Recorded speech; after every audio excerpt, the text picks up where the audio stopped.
안녕하세요. 전 30대 돌싱녀입니다. 전 저를 등에 업고 신분 상승을 꿈꾸던 전 남편 놈과 사기꾼 덕분에 빨리 이혼할 수 있었는데요. 지금 생각해도 기가 막힌 이야기를 여러분과 나눠보고자 이렇게 사연을 보내게 되었습니다. 저와 남편은 같은 회사 동료였어요. 남편은 회사 내에서도 유명한 사람이었어요. 외모면 외모, 키, 성격, 업무 능력까지 두루 갖춘 남자였죠. 워낙 뛰어나니 당연히 인기가 많을 수밖에 없었고, 전 그런 남편에게 눈길도 주지 않았어요. 전 남편에 비해 보잘것없는 외모였기에 오르지 못할 나무를 볼 필요는 없다고 생각했어요. 하지만 남편은 자신에게 관심이 없는 제가 더 눈에 들어왔다며 저의 근처에서 서성이기 시작했어요. 처음엔 왜 저러나 싶었죠. 주변에 남편 좋다는 여자가 한둘이 아닐 텐데 하필 저에게 관심을 보이니까요. 전 적당히 무시하며 지냈고 남편은 생각보다 끈질겼습니다. 제게 관심을 보이는 기간이 길어지자 다른 여자 동료들도 저에게 관심을 보이고 저에겐 수군거림이 따라다녔죠. 저 여자야, 저 여자. 민수 씨가 저 여자 좋아한대. 뭐? 정말이야? 왜? 못생겼잖아. 같은 팀원들 말로는 성격이 밝고 구김이 없다고 하더라고. 민수 씨는 외모 말고 성격 보는가 보지. 그래도 얼굴이 좀 많이 아니지 않아? 이런 수군거림이요. 전 제가 예쁜 편이 아니란 걸 알고 있었기에 그 정도 수위의 대화는 대수롭지 않았지만 저에게 쏠리는 관심 자체가 불편했어요. 그래서 남편에게 한마디 해야겠다 싶었죠.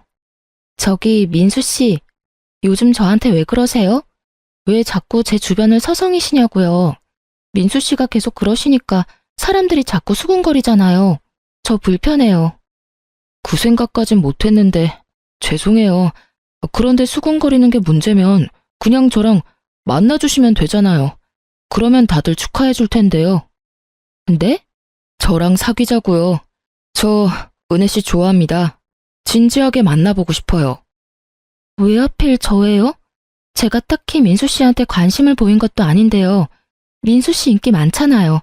주변에 민수 씨 좋아하는 여자가 한둘이 아닌데 저한테 이러시는 게 사실 이해가 되지 않네요. 그런 점이 좋았습니다. 사실 말씀하시다시피 제 주변에 여자 많죠. 많은데 단 한 번도 눈길이 간 적이 없었습니다. 그런데 은혜 씨는 달랐어요. 저한테 눈길 한 번 주신 적이 없었는데 제 눈길이 계속 은혜 씨를 쫓고 있더군요. 제 마음이 이렇습니다. 생각보다 은혜 씨를 많이 좋아하고 있어요. 그러니 제 마음 좀 받아주시면 안 될까요? 참 웃긴 일이었어요. 전 사실 잘생긴 사람보다 저와 유머 코드가 맞는 남자를 좋아했거든요. 그런데 남편이 고백하는 순간 얼굴에 후광이 비치더니 저도 모르게 좋아요라고 대답해버린 거 있죠? 이렇게 남편과 전 연인 사이가 되었어요. 하여튼 저와 남편은 1년 넘게 연애를 하다 2년이 가까워지던 때 결혼을 했어요. 소위 인물값 한다고들 하던데 남편은 전혀 그렇지 않았어요. 잘난 척은커녕 겸손히 몸에 밴 사람처럼 참 따뜻하고 다정했죠. 그런 남편을 보며 결혼 결심까지 하게 되었던 것이고요. 꽤 부유했던 친정과는 달리 시댁은 넉넉한 살림은 아니었어요. 그래서 저희가 결혼을 알렸을 당시 주변에선 친정 재산 보고 접근한 거 아니냐는 말이 나오곤 했지만 정확히 반반 결혼을 하며 그 말들을 쏙 들어가게 했죠. 물론 남편이 권했고요. 자기야, 내가 지불해서 가면 좋겠지만 자기도 알다시피 내가 모은 돈도 그렇게까지 많진 않고 집에서도 도와줄 형편이 안 돼. 그래서 하는 말인데 우리 반반 결혼 어때? 반반 결혼? 좋지. 사실 부모님께서 집 해주신다고 했는데 난 도움받기 싫어서 좀 고민스러웠거든. 아, 뭐? 그건 절대 안 되지. 나도 반대야. 우리가 돈을 못 버는 것도 아니고. 사실 지금 당신한테 반반으로 하자는 것도 나 너무 미안해. 반반하는 게 뭐가 미안해. 그럼 우리 양쪽 집 도움 받지 말고 우리 힘으로 해결하자. 이해해줘서 고마워. 이렇게 저희는 돈을 합쳐 집을 마련하고 혼수도 마련했어요. 물론 대출도 조금 받았어요. 워낙 적은 금액이라 대출은 금방 갚을 수 있었죠. 결혼 생활은 행복했어요. 남편은 집안일도 나서서 함께했고 전혀 싸울 일이 없었어요. 다만 문제가 있다면 정확히는 어머님이 문제였어요. 저흰 공동 생활비를 제외하고 각자 돈 관리를 했기에 양가 부모님의 용돈은 각자 알아서 주기로 합의를 봤어요. 하지만 어머님은 남편이 드리는 용돈이 만족스럽지 않으신지 저에게 연락을 하셔 돈을 요구하는 일이 생겨났습니다. 돈만 요구하면 다행이었죠. 그날은 더 과한 요구를 하더라고요. 아가, 바쁘니?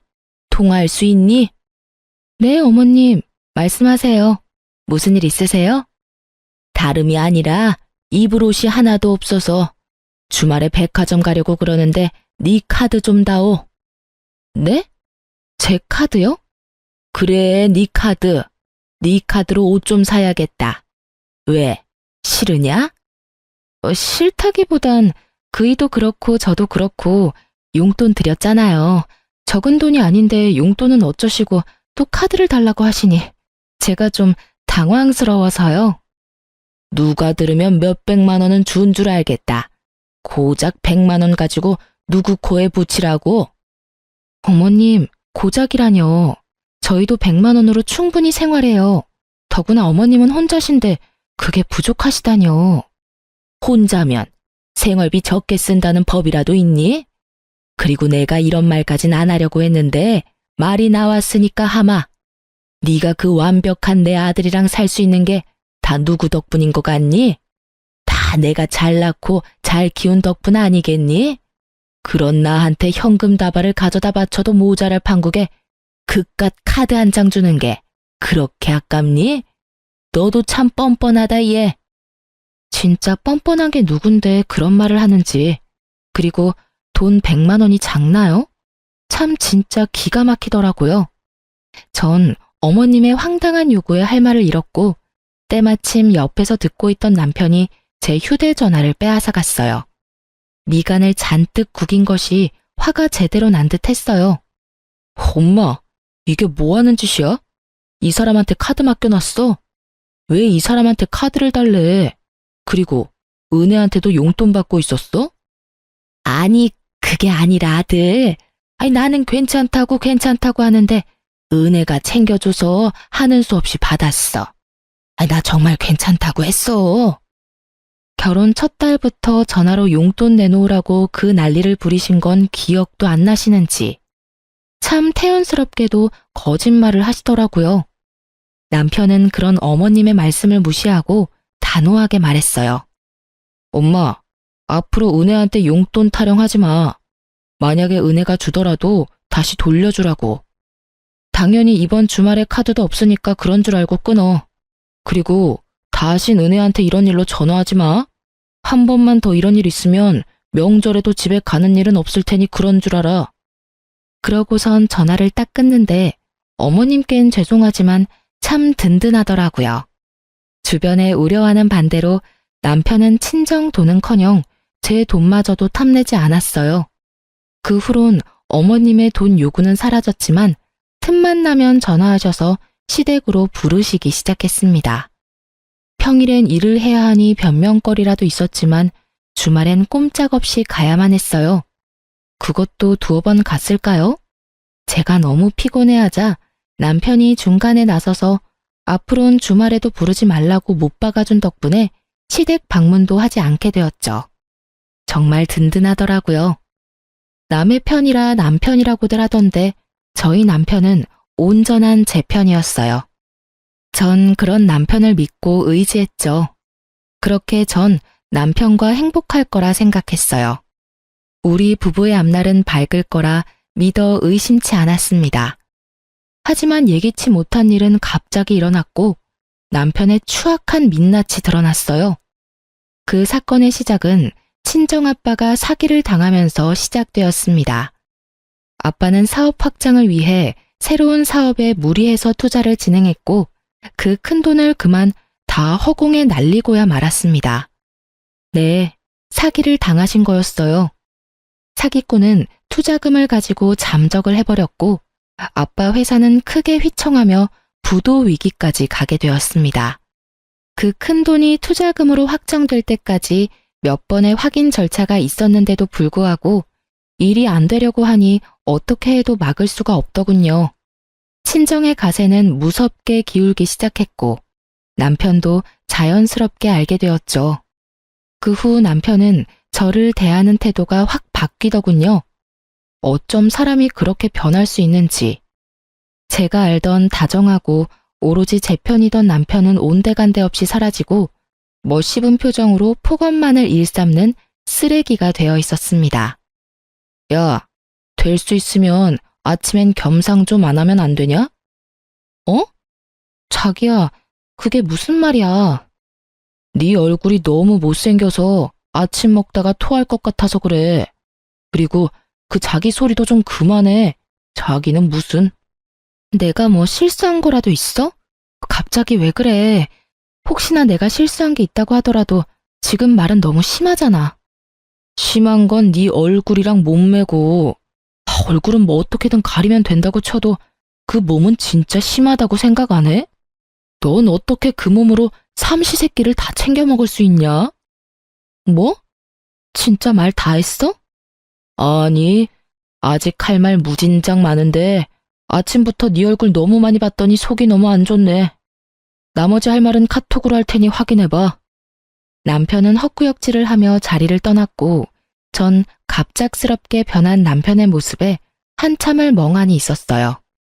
그 순간 휴대전화가 쉬지 않고 울렸고 휴대전화를 확인한 저는 믿기지 않는 현실에 눈물을 쏟았습니다.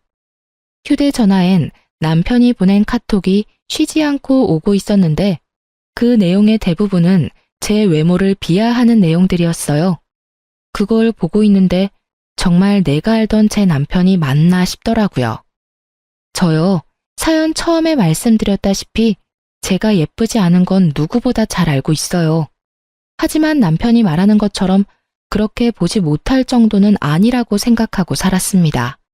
객관적으로 평가해도 그렇고요. 돈도 있는 집에서 왜 진작 성형수술을 안 했나 하고 생각하실 수도 있겠지만 전 굳이 할 필요성을 못 느꼈을 뿐더러 그렇게까지 할 정도로 못나진 않다고 생각했어요. 예쁘진 않지만 그렇다고 못 볼 정도는 아니다. 딱 이 정도요. 그리고 몸무게도 그래요. 저 키 168cm에 몸무게 65kg입니다. 보통보단 통통하긴 하지만 그렇게 뚱뚱하진 않아요. 전 제 나름대로 제 외모에 만족하며 살아왔는데 갑자기 외모에 관한 폭언을 폭탄 수준으로 들으니 자신감이 급격하게 떨어지더군요. 그것도 내 편이라 믿고 의지했던 남편이 그랬으니 그 위력은 더욱 대단했습니다. 남편의 갑작스러운 변화는 폭언뿐만이 아니었어요. 퇴근 시간이 점점 늦어지더니 심지어 외박까지 하는 날도 잦아지더라고요. 저흰 같은 회사인데도 불구하고 회사 내에서도 남편 얼굴 보는 것이 힘들 정도로 남편은 저를 피해 다녔습니다. 거기에다 든든한 방패막이 되어주던 남편이 사라지니 어머님의 횡포가 날로 심해지더군요. 예, 너 당장 집으로 좀 오거라. 네? 지금요? 어머님, 저 회사예요. 일하는 게 큰 벼슬이지 벼슬이야.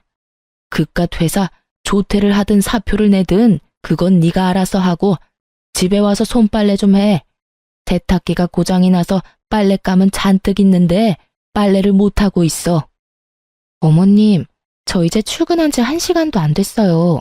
아니, 10시간이 됐다고 해도 빨래나 하자고 조퇴나 사표까지 내고 갈 생각도 없고요. 뭐야? 잘난 것도 하나 없는 년이 어디서 시어미가 오라는데 간다 만다 말대꾸야? 너 진짜 이혼이라도 당하고 싶은 게야? 회사에 일하는 중이라 시댁에 손빨래하러 못 가는 것이 이혼 사유가 된다면 해야죠, 이혼. 그럼 어머니, 저는 맡은 업무가 바빠서 그만 끊을게요. 그렇게 전화를 끊어버린 전 휴대전화 전원을 꺼버렸습니다. 이혼이라니 다시 생각해도 헛웃음만 나오더라고요. 갑자기 변한 남편의 다시 시작된 심호의 시집살이. 두 사람의 폭언과 구박에 외모 콤플렉스라곤 없던 전 점점 자존감뿐 아니라 사람들의 시선조차 무서워지더라고요. 누가 뒤에서 무슨 소리를 하든지 간에 상관하지 않던 저인데 그런 저는 사라지고 없었습니다. 결국 전 회사를 쉬기로 하고 온종일 집에서만 생활하기 시작했습니다. 거울도 잘 보지 않게 되더군요. 제 얼굴이 진짜 괴물처럼 느껴졌으니까요. 그러던 어느 날 남편은 술에 잔뜩 취해 집으로 들어왔어요. 고주망태가 된 남편은 저에게 저와 왜 결혼까지 했는지 친히 알려주기 시작했어요. 어머 여보, 왜 이렇게 취했어? 여보? 아, 내가 너랑 결혼했지. 아휴, 내가 미쳤지. 얼굴은 못생겨도 돈은 많으니 손해보는 장사는 아니다 싶어서 눈 딱 감고 결혼했더니 뭐? 집이 망해? 사기를 당했다고? 사기는 나도 당했다 이거야. 내 인생 어떻게 할 거야? 집도 쫄딱 망해, 얼굴도 못생겼어. 몸매는 더 최악이야. 뭐 하나 볼 게 있어야 너 같은 년이랑 같이 살 수 있을 거 아냐. 지금 이혼해도 땡전 한 푼 못 건지니 이혼도 못해. 아, 이 일을 어떻게 할 거냐고. 이게 다 무슨 소리야? 그럼 당신 우리 집 재산 때문에 나랑 결혼했다, 이 말이야? 그럼 내가 너랑 왜 결혼했겠냐? 다 돈 때문이지. 박대리 그 새끼가 너희 집 돈 졸라 많다고 하길래 좀 알아보니까 진짜로 많더라고. 그래서 머리 좀 썼지. 와, 네 옆에서 알짱거리는 거 진짜 힘들었다. 오래 여자라고 튕길 땐 진짜 돈이고 뭐고 다 때려치우고 싶은 거 겨우 참았다고. 알아? 내가 그 역겨운 과정을 다 이겨내고 결혼까지 했는데 왜 하필 지금 망하냐고. 나한테 적어도 작은 사업체 정도는 떼주고 망했어야지. 지금 그걸 말이라고 해? 어떻게 그런 말을 할 수가 있어?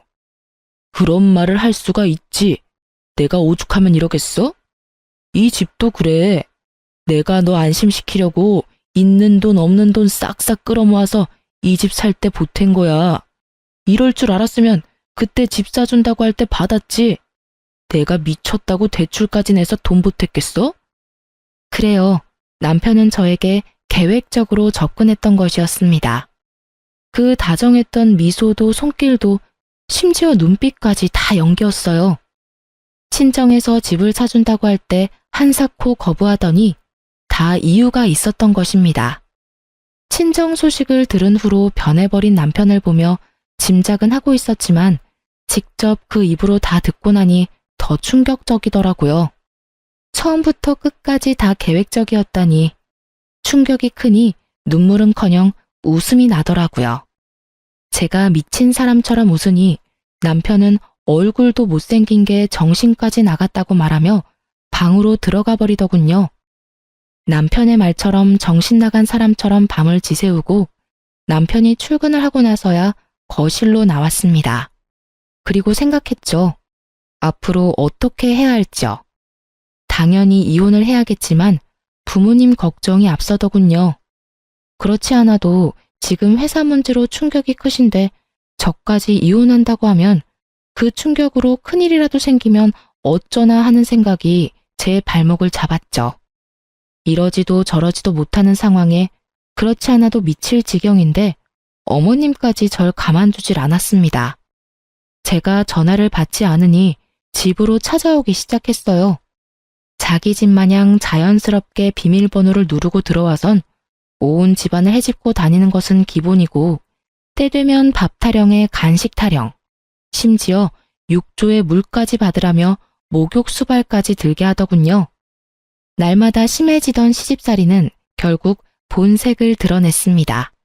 여느 날과 같이 자연스럽게 비밀번호를 누르고 들어온 어머님은 저를 부르더군요. 예, 여기 좀 앉아봐라. 전 크게 한숨을 쉬며 어머님 앞에 앉았고 그런 저를 보며 어머님은 혀를 차시더라고요. 그렇게 한숨이나 퍽퍽 쉬니 집이 안 망하고 백이니? 그런 말씀 하시려고 저보고 와보라고 하신 거예요?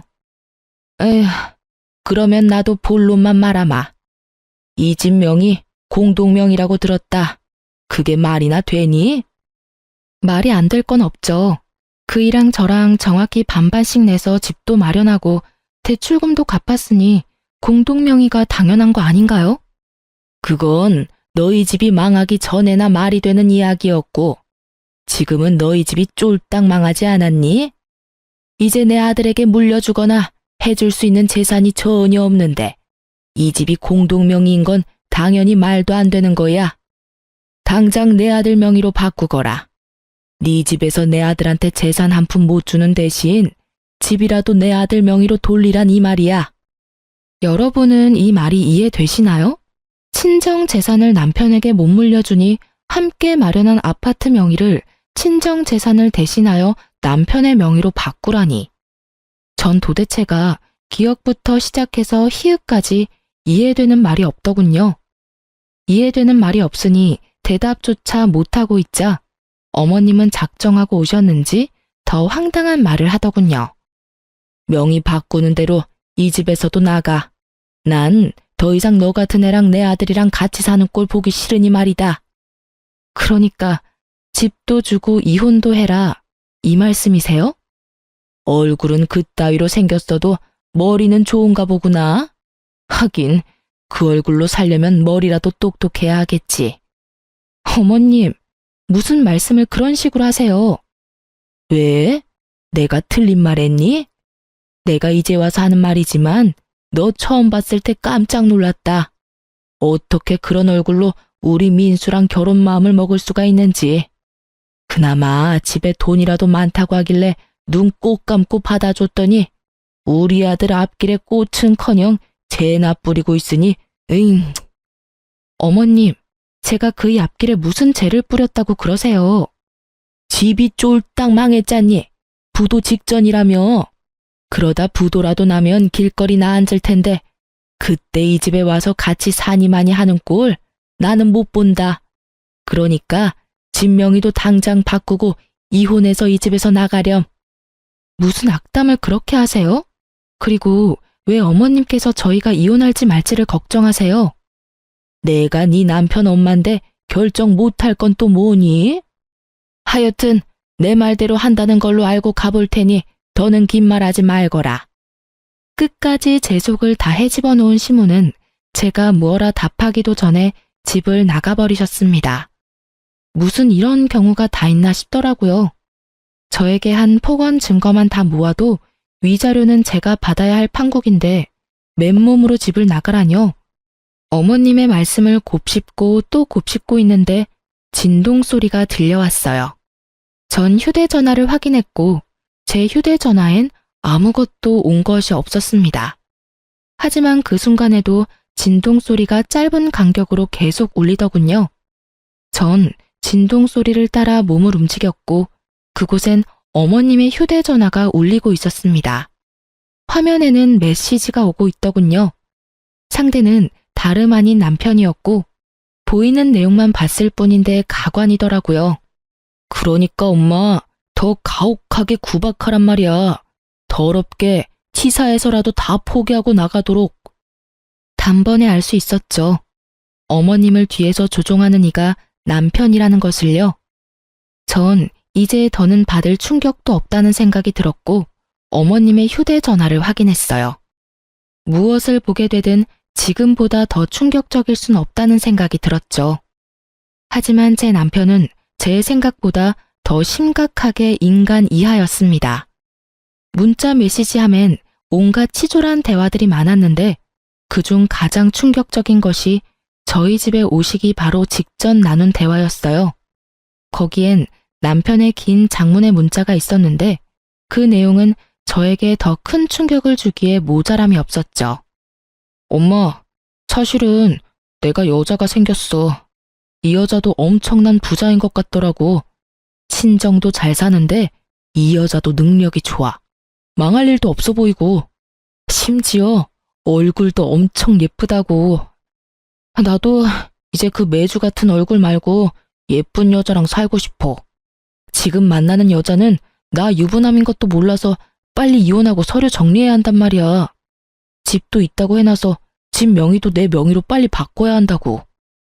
남편의 장문 문자도 충분히 화가 나고도 남는데 문자를 쓰지 못하는 어머님의 이응, 단 한 글자뿐인 답장에 제 분노가 폭발해버렸습니다. 몸이 떨리는 건 물론 이까지 드르륵 갈리며 이 두 인간을 갈아 마셔도 화가 풀리지 않을 것만 같았습니다. 전 곧 휴대전화를 가지러 오실 어머님과 마주했다간 복수는 시작도 못하고 끝날 것만 같아 일단 집 밖으로 나와버렸습니다. 그리고 복수만 생각하며 걷고 또 걸었어요. 그렇게 걷다 전 어느 순간 정신을 잃고 쓰러졌고 눈을 떠보니 응급실이더군요. 환자분, 이제 정신이 드세요? 영양실조로 쓰러지셨어요. 휴대전화로 남편분한테 전화드렸는데 병원이라고 하니 그냥 끊어버리시더라고요. 보이스피싱으로 아시는 건지 그 뒤로는 전화도 안 받으시고요. 영양제 다 맞으시고 처방 좀 받으셔서 가시면 되는데 혼자 가실 수 있겠어요? 간호사분의 말을 듣고 있는데 그제야 눈물이 났어요. 모든 것이 현실이었고 제가 맞이한 현실은 가혹하더군요. 그렇게 한바탕 눈물을 쏟아낸 저는 줄어드는 영양제를 보며 복수를 계획했습니다. 막상 복수를 계획하면서도 막막했는데 이런 저를 하늘에서도 돕는지 친정에서 좋은 소식이 들려왔습니다. 투자금을 들고 잠적했던 사기꾼을 잡았다는 소식이었습니다. 심지어 그 사기꾼은 돈을 빼돌리지 못해 돈까지 다 찾았다고 하더군요. 그 소식을 듣는데 하늘을 보며 감사하다고 몇 번을 외쳤는지 몰라요. 울기도 많이 울었고요. 이제 남은 것은 복수를 시작하는 것뿐이었습니다. 전 일단 부모님께 모든 사실을 알렸습니다. 모든 사실을 아신 부모님은 크게 분노하시며 남편을 가만두지 않겠다고 난리가 나셨지만 전 제가 알아서 복수할 수 있다며 부모님을 진정시켰어요. 그러면서 한 가지 부탁을 드렸어요. 남편에게 전화해 사기꾼을 잡았다고 한마디만 해달라고요. 아빠는 끓어오르는 화를 누르시고 그렇게 하겠다고 하셨고요. 전 집으로 돌아왔고 남편 놈이 들어오기까지 기다렸어요.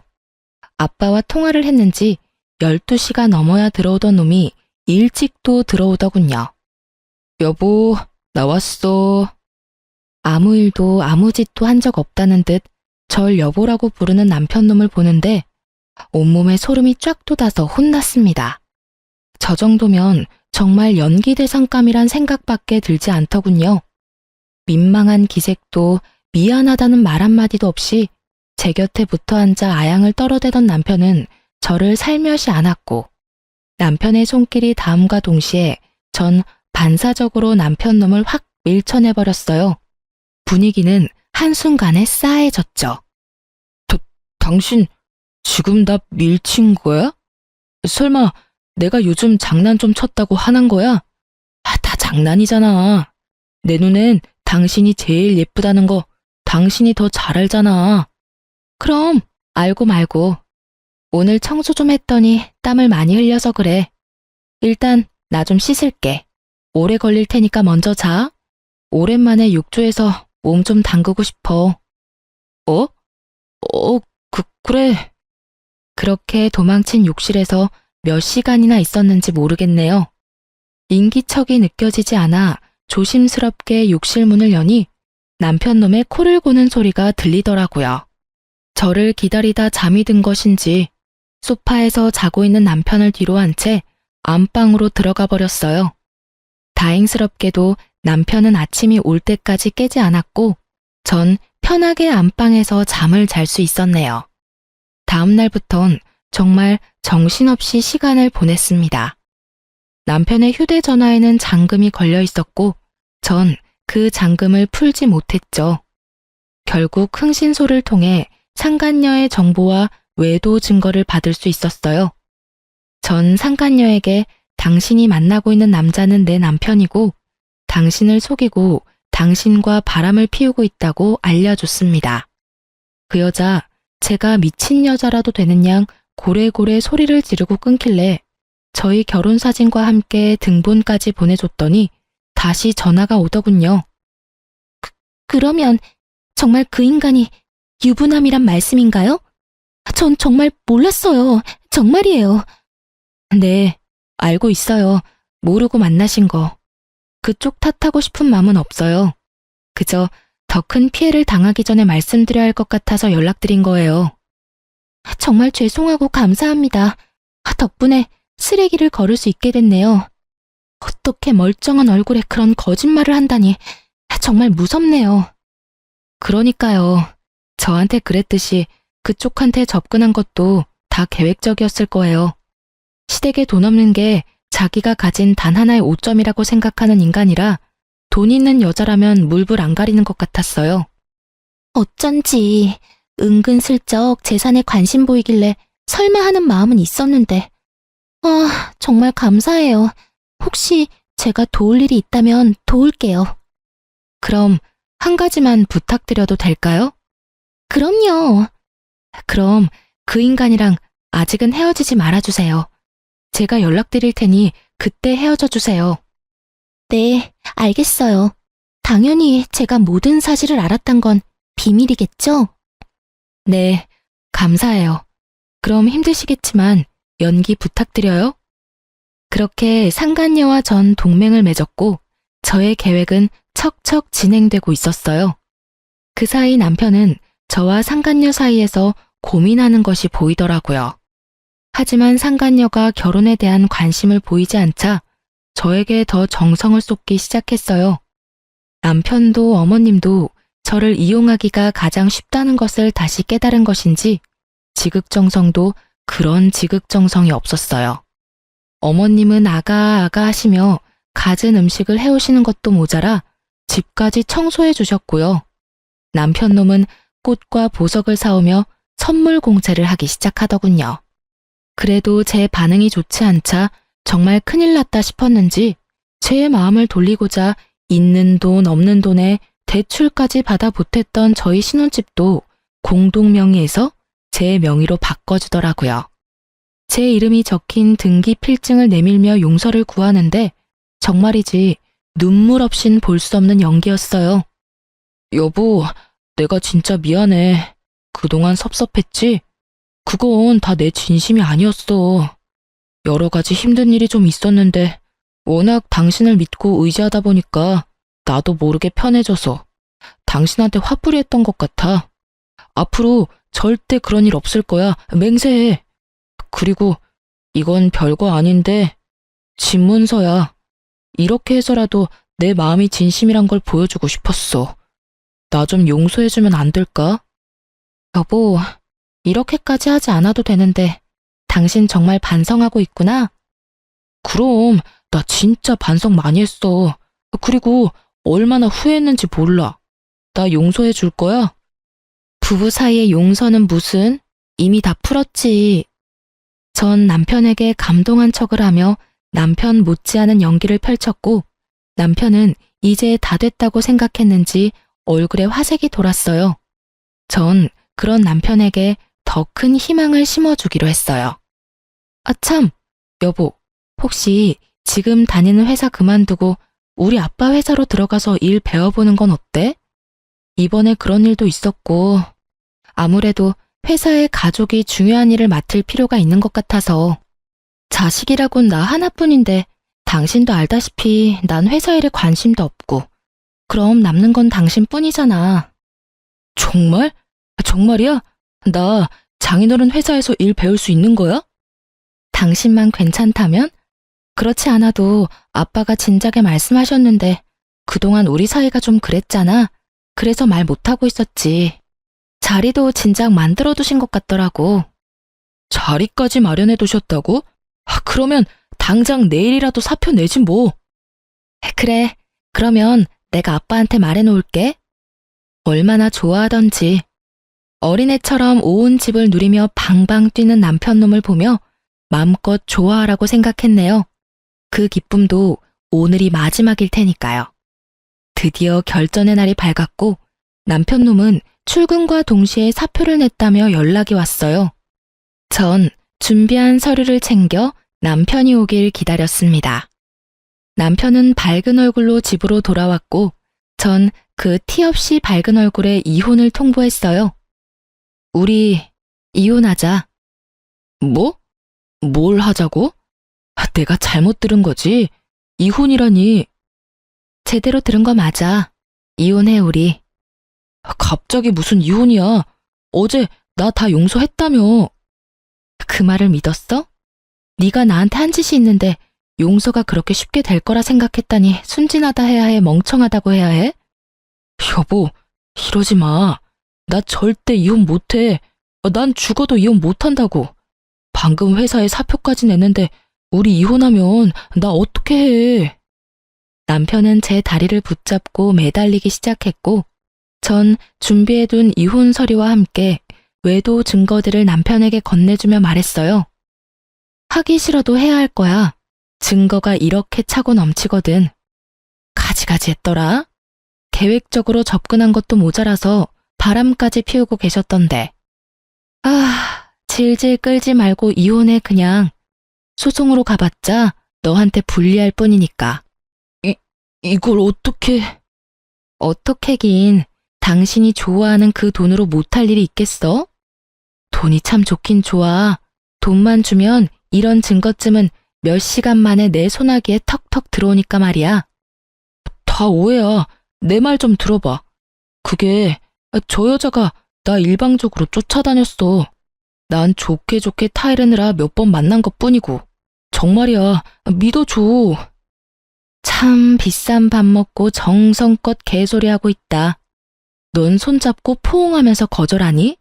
증거가 떡하니 있는데 끝까지 거짓말하는 꼴하고는. 그리고 일방적으로 쫓아다녀? 자기야 사랑해, 보고 싶다. 나 자기랑 결혼하고 싶어. 이거 전부 네가 보낸 건데? 이래도 여자 혼자 일방적인 거야? 내가 보기엔 네가 그 여자 쫓아다니는 걸로 보이는데? 끝까지 거짓말을 하던 남편은 제가 직접 증거를 나열해주자 그제야 입을 닫더군요. 할 말이 없었겠죠. 이렇게나 빼도 박도 못할 증거가 눈앞에 펼쳐지니 말이에요. 한참을 사진을 보던 남편은 사진을 갈기갈기 찍기 시작했어요. 사진이야 다시 뽑으면 그만인데 머리가 나쁜 것인지 생각이 없는 것인지 참 필사적으로도 찢더라고요. 너 생각보다 머리가 나쁘구나. 사진이야 다시 뽑으면 그만이야. 남편은 잠시 멈칫하더니 다시 저에게 빌기 시작하더군요. 여보, 진짜 내가 잘못했어. 내가 미쳤나 봐. 내가 진짜 잘못했다니까. 당신 나 사랑하잖아. 당신 나 없이 살 수 있어? 내가 잘 아는데 당신 나 없이 못 살아. 상사병에 걸릴 수도 있다고. 내가 다 당신 생각해서 하는 말이니까 그냥 나 용서해주고 우리 행복하게 살자. 응? 이 미친 자신감은 어디서 나오는 건지. 넘쳐나는 자신감 하나는 부럽더군요. 전 어이가 없어 소리내 웃으며 말했어요. 참 대단하다 너. 그런 자신감 부럽기도 하네. 근데 너 진짜 착각의 정도가 심각하다.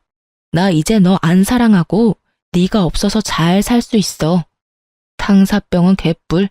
너랑 계속 살다가 화병으로 제명까지 못 살 것 같거든? 그러니까 제발 이혼해. 여보. 아참. 그리고 이혼하기 전에 짐부터 싸. 짐은 왜? 짐은 왜라니? 잊었어? 이 집 당신 손으로 직접 내 명의로 돌려줬잖아.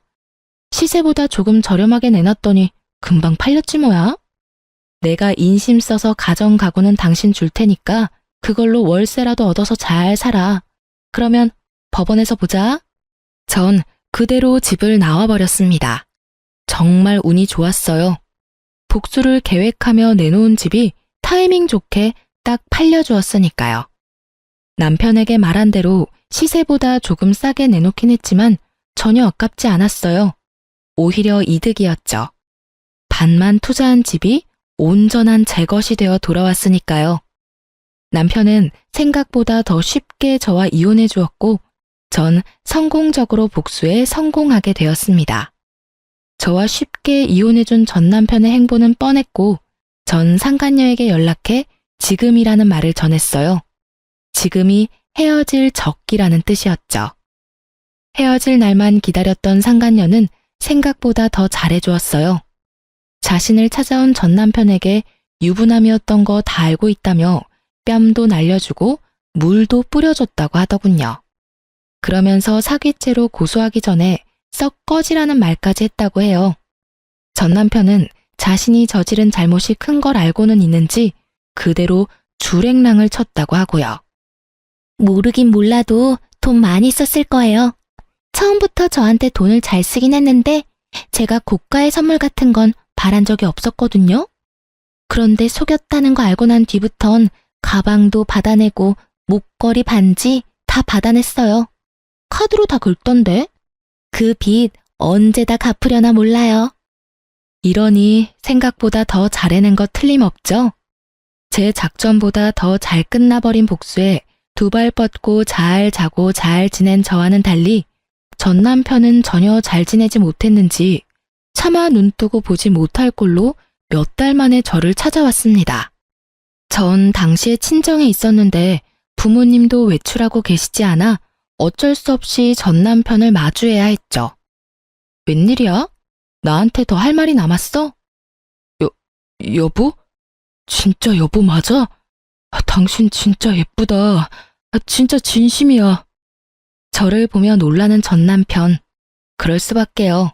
전 이혼 후 회사에 다시 출근하며 다이어트를 시작했고 피나는 노력으로 다이어트에 성공했습니다. 얼굴 살도 많이 빠졌고 경락 마사지도 꾸준히 받았고요. 얼굴에 있던 점도 다 뺐는데 그 효과를 크게 봤어요. 고작 점만 뺐을 뿐인데 얼굴이 더 환해지더라고요. 이목구비도 더 또렷해지고 얼굴도 환해지니 제 얼굴도 꽤 예쁘더라고요. 얼굴이 예뻐지니 화장에도 관심이 생기고요. 그런 소리나 하려고 나 찾아온 거야? 아니, 몰라보게 변한 모습에 놀라서 그만. 여보, 내가 진짜 잘못했어. 그 여자랑도 완전히 헤어졌고 나 이제 진짜 당신뿐이야. 나 좀 받아주면 안 될까? 내가 진짜 한평생 당신만을 위해서 살게. 전 남편은 무릎까지 꿇고 그야말로 손이 발이 되게 빌기 시작했어요. 눈에 눈물까지 고이며 비는데 그 모습조차 역겨워 혼났네요. 전 불쌍한 척 눈물을 훔치는 남편의 꼴을 훑으며 말했어요. 있잖아, 잘 들어? 난 너같이 집도 가난하고 인물도 볼 것 없는 버러지랑은 다시 살 생각은 추호도 없어. 지금 네 얼굴을 마주하고 있는 이 순간에도 구역질이 날 것 같은데 어떻게 한 집에서 같이 살 수가 있겠어? 그러니까 제발 좀 꺼져주라. 응? 여보, 그러지 말고 예정을 생각해서 다시 한 번만 생각해보면 안 될까? 갈 때까지 간 전 남편은 끝까지 구질구질하게 굴었고 전 저를 붙잡고 늘어지는 전 남편의 손을 뿌리치며 말했습니다. 100만 번을 생각해도 예정은 없고 1000만 번을 생각해도 너랑은 이제 끝이야, 끝. 그러니까 부모님들 오시기 전에 당장 꺼져. 부모님들 오시면 모르긴 몰라도 너 어디 하나 부러질 게 뻔하니까 두 발로 걸어 나갈 수 있을 때 가. 이게 내가 너한테 베풀 수 있는 마지막 인내심이자 호의니까. 야, 진짜 너 해도 너무하는 거 아니야? 내가 뭘 그렇게 잘못했냐? 뭐? 바람 피운 거? 상식적으로 나 정도 되는 남자가 너 같은 여자랑 사는데 평생 너만 바라보면서 살 수 있을 거라 생각했어? 당연히 한눈도 판다고 생각하고 결혼했어야지. 아, 그래? 내가 생각이 짧았네. 그렇지? 그래. 말이야 바른 말이라고. 내가 뭘 잘못했어? 다 네가 생각이 짧았던 탓이지. 그러니까 이제 그만하고 다시 시작하자. 앞으론 한눈 파는 일은 없을 거야. 아니야. 나는 그릇이 작아서 날 등에 업고 신분 상승이나 하려는 놈이 바람까지 피우는 꼴 더는 못 보고 살아. 그동안 당했던 모욕도 잊을 생각 없고 그러니까 당장 꺼져. 이 쓰레기야. 쓰레기? 이 나쁜 년. 내가 다시 찾아오나 봐라. 잘 먹고 잘 살아라. 이 피도 눈물도 없는 년. 전 남편은 바닥에 가래침까지 뱉고선 제 눈앞에서 사라졌습니다. 그렇게 모든 게 끝인 줄 알았어요. 하지만 전 남편과 전 시모는 끈질기더군요. 사람이 어떻게 그렇게 뻔뻔할 수가 있는지. 저희 부모님을 피해 제가 다니는 회사로 찾아오기 시작하더군요. 필사적으로 두 사람을 피하던 어느 날, 결국 회사 앞에서 잠복 중이던 두 사람과 마주하게 되었고, 두 사람은 깃털보다 가벼운 무릎을 꿇고 저에게 빌기 시작했습니다. 그것도 퇴근 시간 회사 앞에서요. 그 와중에 다행이라고 할 수 있는 건 전 남편 놈은 입이라도 다물고 있었던 것 정도겠네요. 아가, 우리가 다 잘못했다. 제발 한 번만 용서해주면 안 되겠니? 이 늙은 시어미가 이렇게 무릎까지 꿇고 싹싹 빌잖니? 네가 한 번만 용서해주면 내가 네가 원하는 건 뭐든 다 해줄 수 있단다. 그래, 평생 얼굴 안 보고 살자고 하면 그렇게 할 수도 있어. 이제 와서 이러셔도 아무 소용 없어요. 기혼한 지가 언젠데 아직까지 이러세요? 그리고 그 잘난 아들이 아무 말도 안 했나 봐요. 일전에 저희 친정으로 찾아와서 저한테 나쁜 년, 독한 년 그러면서 침까지 뱉고 갔는데 마침 바로 옆에 있으니 지금이라도 물어보세요. 저한테 어떻게 하고 갔는지 말이에요. 제 말을 들은 전 시모는 입을 꾹 다문 전 남편의 등짝을 때리더군요. 그 와중에 아들 아픈 건 또 싫은지 짝소리도 나지 않게 때리는 모습이 참 눈물겹더라고요. 야 이놈아, 네가 거길 어디라고 찾아가서 욕짓거리야. 잘못했다고 석고대죄를 올려도 모자랄 판국에 네가 정신이 있어 없어? 한참을 마사지하듯 전 남편의 등을 두드리던 전 시모는 제 눈치를 살피며 다시 싹싹 빌었습니다. 아가, 봤지? 내가 이렇게까지 했으니 이 녀석도 정신 차릴 것이야. 그러니까 네가 아량을 좀 베풀어주면 안 되겠니? 안 되겠는데요. 제가 왜요?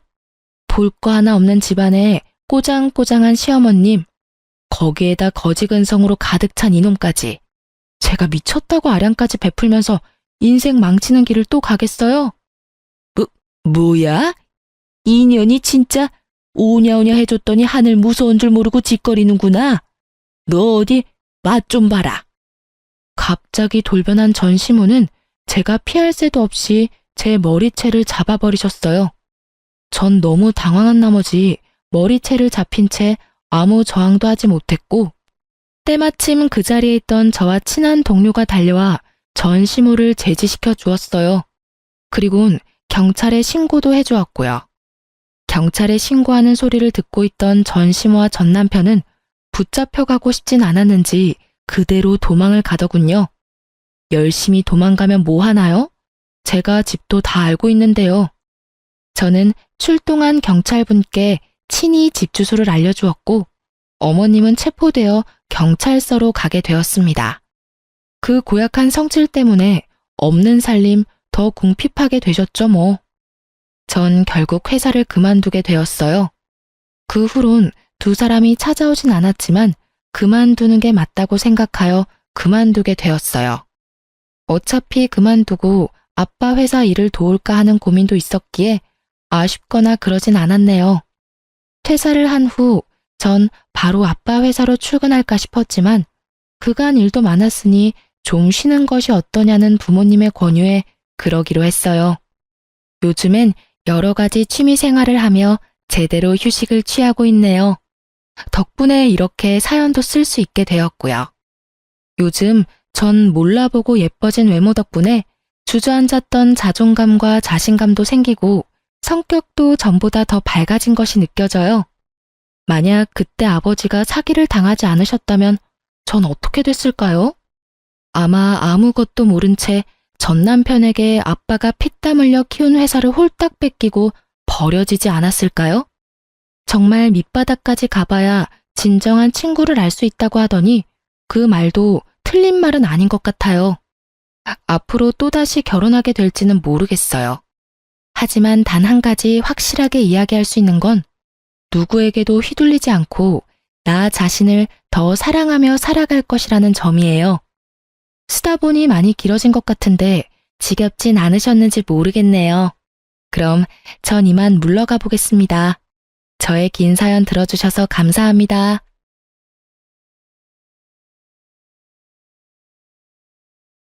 안녕하세요. 저는 얼마 전에 두 번째 이혼을 하게 된 이혼녀입니다. 그리고 앞으로도 결혼을 하지 않고 지낼 독신녀이기도 하죠. 제가 두 번이나 이혼을 했다고 하면 사람들은 열이면 열, 분명히 제게 문제가 있었을 거라고 뒤에서 말하는 걸 알아요. 하긴 한 번도 하기 힘든 이혼을 두 번이나 했다면 그렇게 생각할 수도 있죠. 그런데 제 사연을 한번 들어보시면 정말 기구한 제 팔자에 다들 불쌍하게 생각하실 거예요. 솔직하게 말해서 사연글을 쓰는 것도 제가 받는 그런 모함들이 진실이 아니라는 걸 알리고 싶어서 쓰는 것이기도 하고요. 저의 첫 번째 남편은 참 괜찮은 사람이었어요. 잘생겼지만 여자는 저뿐이었고 많이 벌지는 않았지만 안정적인 직장을 가지고 있었죠. 그렇지만 을에 그렇듯 신은 모든 것을 주지 않더라고요. 그렇게 완벽할 거라 생각했던 첫 번째 남편에게도 아주 치명적인 단점이 있었거든요. 도박 중독.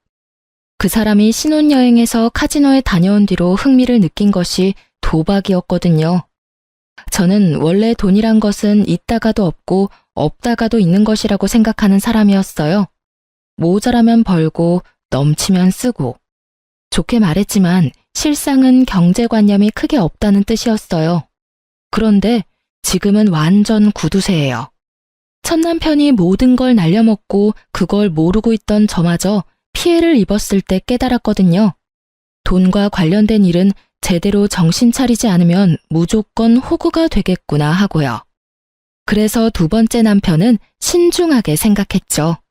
연애를 하는 것도 버거운 날들이었지만 그 사람은 무척 착했고 겁이 많은 사람이었어요. 겁이 많으니 나쁜 짓을 한 적도 없었고요. 정말 겁 많은 소시민 같은 느낌이었거든요. 그 느낌 덕분에 저는 두 번째 남편과 결혼을 할 수 있었어요. 그리고 결혼 시에 집은 반반으로 부담했어요.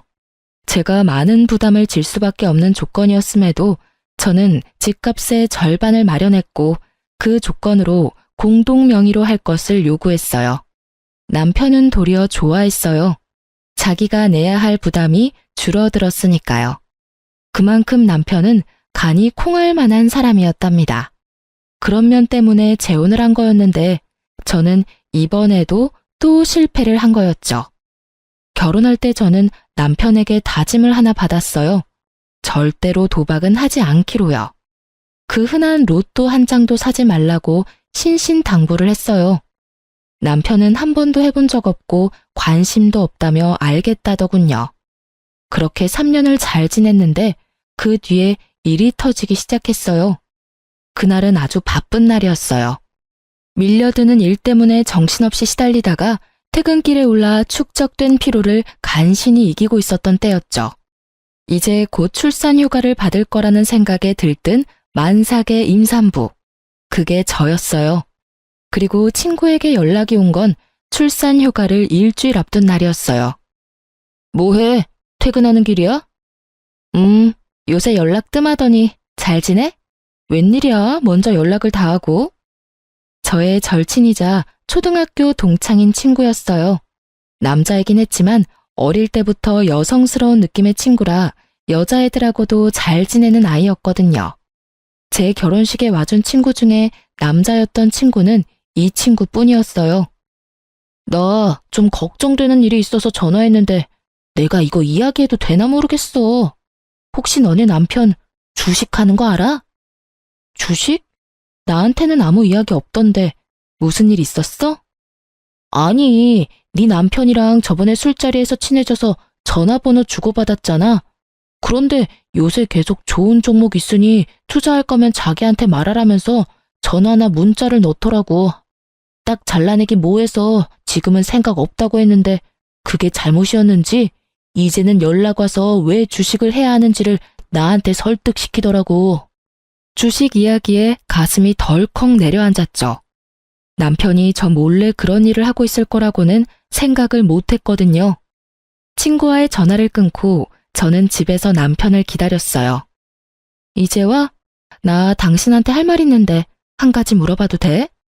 어? 물어봐. 무슨 일인데 이렇게 각을 잡아? 당신 혹시 주식해? 아, 그것 때문이야? 주식해. 여태까지 모은 돈 끌어다가 주식에 다 넣었어. 그 돈을 다? 주식은 도박이랑 다르기는 했지만 걱정이 되는 건 어쩔 수 없었어요. 주식도 눈만 떼면 다 잃어버리는 일이었으니까요. 모아둔 돈에 반만 넣어서 하지 왜 다 넣어버렸어? 푼돈으로 하면 푼돈밖에 못 벌어. 우리 애도 곧 태어나는데 돈 좀 벌어야지. 여보, 나는 돈 많은 것보다 안정적인 게 제일 좋아. 그러니까 반 정도는 다시 회수하는 게 낫지 않을까? 괜찮아. 다 잘 될 거야. 친구 녀석도 돈 많이 벌었다고 했거든. 남편이 말하는 친구가 누구인지 감이 오더군요. 남편이 소개시켜준 친구들 중에 제 레이더망에 딱 걸린 사람이었어요. 한눈에 봐도 허세가 있고 과시욕이 있는 사람, 그리고 말이 많고 하는 말마다 허풍이 섞인 사람. 사기꾼 같아 보이는 남자였는데 하필이면 그런 남자의 말을 듣고 주식에 입문했다니 저는 걱정이 이만저만이 아니었어요.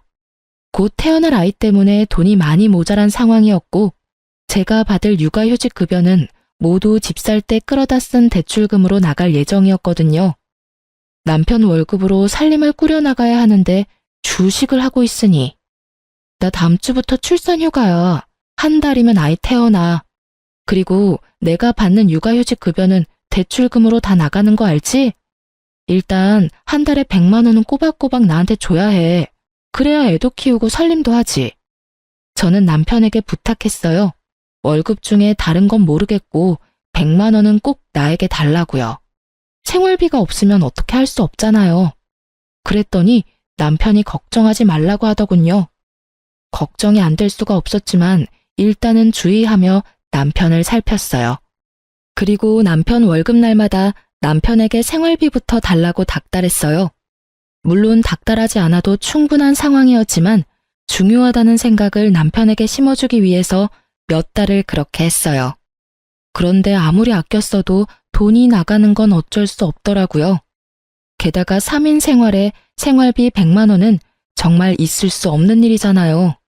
당장 보험, 통신, 관리비만으로도 수십만 원이 나가는데 식비가 충당이 될 리가 없죠. 저는 남편에게 생활비를 더 늘려달라고 했지만 남편은 난색을 표하며 안 된다고만 할 뿐이었어요. 그렇게 전전긍긍하던 제게 좋은 생각이 났어요. 곧 있을 시부의 생일에 남편이 주식에 넣은 돈을 토해내도록 만들기로 한 거죠. 제가 시부 생일을 이야기하면서 뭘 준비해야 할까 물었더니 남편은 자기는 바쁘니 알아서 준비하라고 하더군요. 저는 알겠다고 말하고 아무것도 준비하지 않았어요. 준비하는 척만 했죠. 그리고 시부 생일에 남편과 시댁으로 향했어요. 남편의 형과 누나가 아버지 생일이라며 옷이며 지갑이며 현금을 갖다 바칠 때 저는 그냥 멀뚱멀뚱 쳐다보고 있기만 했어요. 그러자 남편이 제 옆구리를 툭툭 치더군요. 준비한 선물을 빨리 내놓으라고요. 그래서 저는 이 기회를 틈타 시부에게 말했어요. 아버님, 저희는 생일 선물 준비를 못했어요. 죄송해요. 남편이 요즘 주식하느라 여윳돈이 얼마 없거든요. 저도 육아휴직 중이라 돈도 많이 못 받는데 애 키우니까 돈이 많이 나가서 어쩔 수 없었어요. 제 말에 남편이 두 눈을 동그랗게 뜨고 시부가 깜짝 놀란 것 같더라고요. 너 주식하냐? 그런데 도대체 얼마를 주식에다가 넣으면 집에 생활비가 없어? 아버지, 그게 아니고 생활비로 100만 원은 줘요. 돈 안 주는 것도 아니고요. 그 100만 원은 관리비랑 보험, 통신비도 포함이잖아. 그거 빼면 50만 원도 안 남는 거 알지? 끼어들어서 그렇게 말했더니 시부 얼굴이 벌겋게 변하더군요. 너 그런 것도 제하지 않고 꼴랑 100만 원만 줬다고? 저 어린 손주 분유 한 통 사 먹일 돈도 없었겠네. 너는 다 큰 놈이 마누라의 자식 새끼 놔두고 도대체 뭐 하는 짓거리야? 아무리 돈 좀 벌어보겠다고 하는 주식이라도 정도라는 게 있는 법이다. 넌 대체 뭘 하길래 월급을 다 거기다가 때려 넣어? 아버지, 오해예요. 제가 저조차고 투자를 하겠어요. 다 우리 애를 위해서 돈 벌려고 그런 거죠. 그러니까 아버지가 이해를 좀... 그래서 너 얼마나 벌었는데?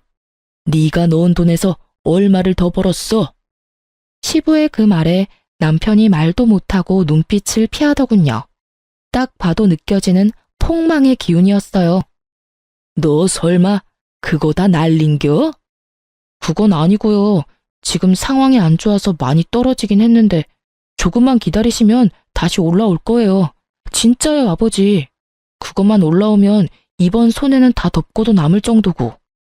야, 이 자식이 아직도 정신이 안 들었어? 주식하다가 패가 망신 당한 것도 못 봤어? 능력이 안 되면 시작을 말았어야지.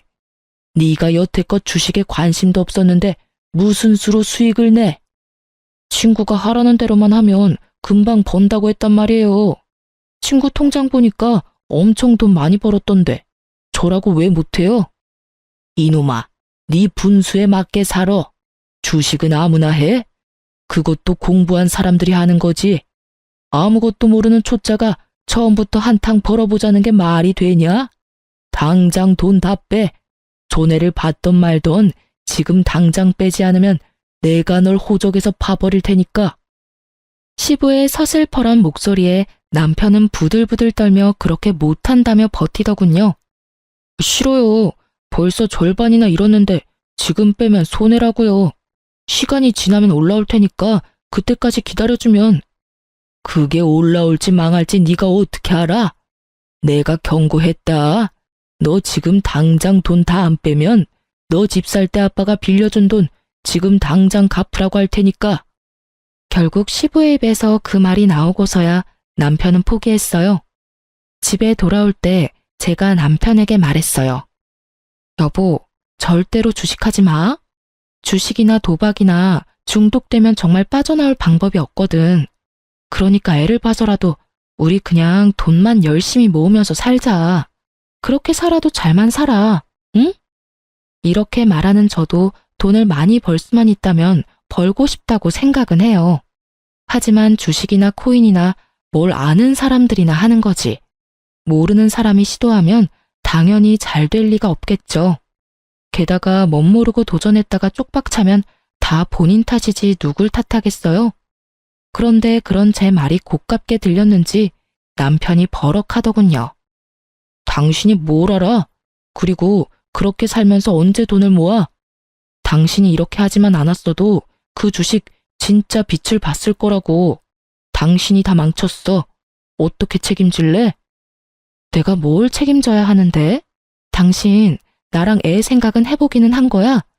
우리 생각했으면 당신이 그 많은 돈 절대로 주식에 투자 안 했을걸? 3천만 원이나 되는 돈을 다 집어넣는 게 어딨어.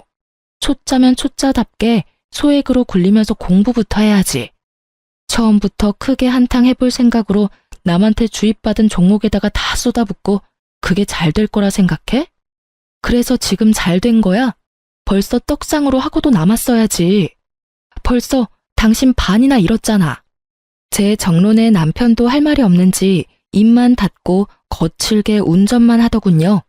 그리고 나중에 알고 보니 남편이 투자한 종목은 쪽박 찼어요. 그리고 중간에 반을 잃고 주식을 매도한 남편은 그나마 그거라도 살릴 수 있어서 다행이라고 생각하더라고요. 그때 빼지 않았다면 정말로 그 돈들이 휴지 조각이 될 뻔했거든요. 남편은 그걸 보고도 제게 사과 한마디 하지 않더군요. 그래도 저는 문제 삼지 않고 넘어갔어요. 남편이 주식에 들어간 돈을 회수했다는 것은 그나마 반가운 일이었거든요.